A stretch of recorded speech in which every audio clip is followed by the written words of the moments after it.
Okay, तो शुरू करते हैं। मॉलिक्यूलर मास क्या होता है? Molecular mass of a substance may be defined as the average relative mass of its molecule as compared to the mass of an atom of carbon 12। बेटा इसी से आगे हम लोग ग्राम मॉलिक्यूलर मास भी फाइंड कर लेंगे। ग्राम मॉलिक्यूलर मास और we can say gram molar mass, हम लोग इसे ग्राम मोलर मास भी कहते हैं। तो ग्राम मॉलिक्यूलर मास या ग्राम मोलर मास क्या होता है? The molecular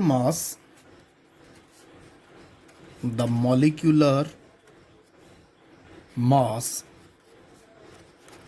of a substance expressed in grams. तो सिंपल सी बात है, ग्राम मॉलिक्यूलर मास या ग्राम मोलर मास क्या होता है? ये मॉलिक्यूलर मास ही है, ठीक है। मॉलिक्यूल का मॉलिक्यूलर मास, ठीक है, उसको हम ग्राम्स में अगर एक्सप्रेस कर देते हैं then that becomes the gram molecular mass. For example, मेरे पास वाटर मॉलिक्यूल है, वाटर मॉलिक्यूल, तो फॉर्मूला हो गया बेटा H2O। तो इसमें हमारे पास वाटर मॉलिक्यूल में 2 हाइड्रोजन है और 1 ऑक्सीजन है। एक हाइड्रोजन का जो एटॉमिक मास होता है 1, total number of hydrogen is 2, तो टोटल मास कितना हो गया इसका 2। ऑक्सीजन, एक ऑक्सीजन का जो एटॉमिक मास है वो 16, number of oxygen atom is 1, ये हो गया 16, तो 16 + 2 ये हो गया 18। Okay, this is the molecular mass of water. अब अगर मैं इसी को ग्राम मॉलिक्यूलर मास में मैंने लिखना हो, ठीक है, वाटर के लिए इसका ग्राम मॉलिक्यूलर मास, ठीक है, for water it becomes 18 gram. Means the molecular mass जिसको हम 18U यूनिफाइड मास, और we can write it as the 18 AMU atomic mass unit. तो इसको अगर मैं ग्राम्स में यहाँ पर लिख देता हूँ then it becomes the gram molecular mass. And this amount of substance, this amount of is substance is also known as 1 gram molecule।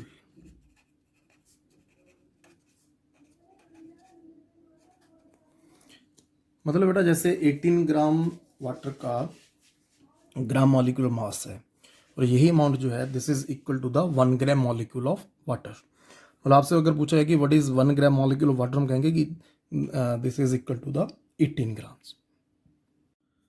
तो बेटा ग्राम मॉलिक्यूलर मास के बाद ये कुछ एक टर्म्स है जो हम लोगों को ऑलवेज माइंड में रखनी है।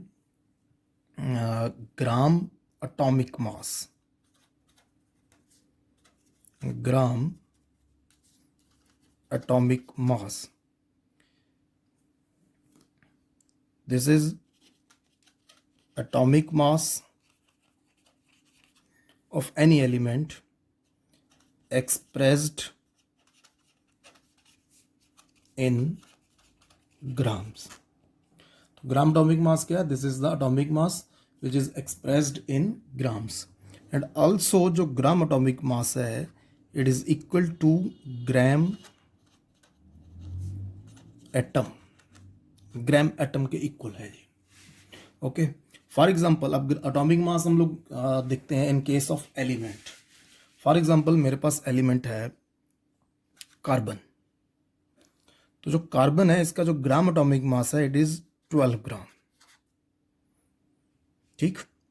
And this 12 gram is also equal to 1 gram atom of carbon, it is equal to 1 gram atom of carbon. Similarly, ठीक है, जैसे हमने ये ग्राम एटॉमिक मास स्टडी किया, इसी तरह से हमारे पास नेक्स्ट टर्म आ जाती है ग्राम molecular mass. So the next term is gram molecular mass. तो ग्राम मॉलिक्यूलर मास क्या हुआ? This is the molecular mass expressed in grams. और जैसे ग्राम एटॉमिक मास जो था that is equal to the gram atom, similarly gram molecular mass it is equal to the gram molecule.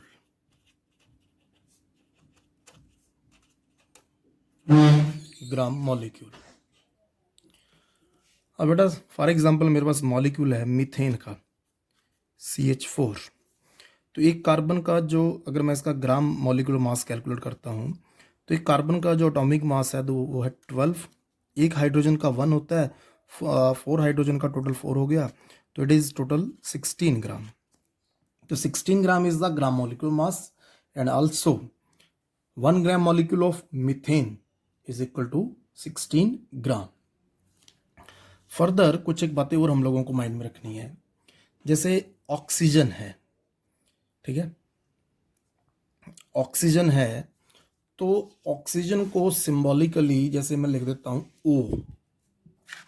For example मैंने ये O लिख दिया,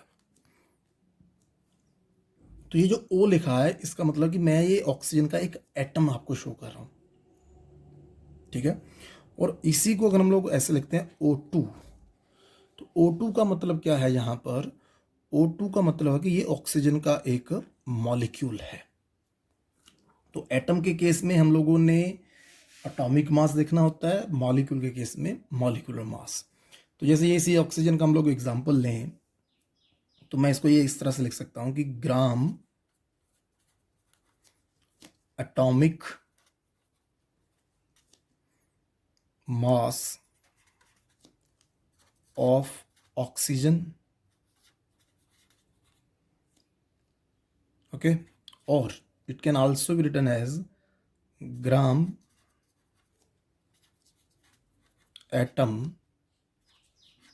of oxygen is equal to 16 ग्राम. और molecule के केस में हम लोग इसमें क्या लिखेंगे? ग्राम molecular mass, gram molecular mass of, लिखा मैंने ऑक्सीजन है बट अब सिंबल को देखो, सिंबल में लिख रहा हूं O2, और gram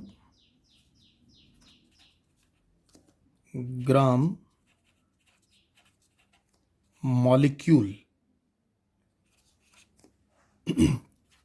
of oxygen that is equal to 32 gram. तो इन एलिमेंट्स में हम लोगों ने ध्यान रखना है, ठीक है, जो एलिमेंट हमारे मॉलिक्यूल की तरह भी एग्जिस्ट करते हैं. तो एटम की बात हो तो हम लोगों ने एटॉमिक मास को डिस्कस करना होता है, ठीक है, मॉलिक्यूल की बात हो तो मॉलिक्यूलर मास को.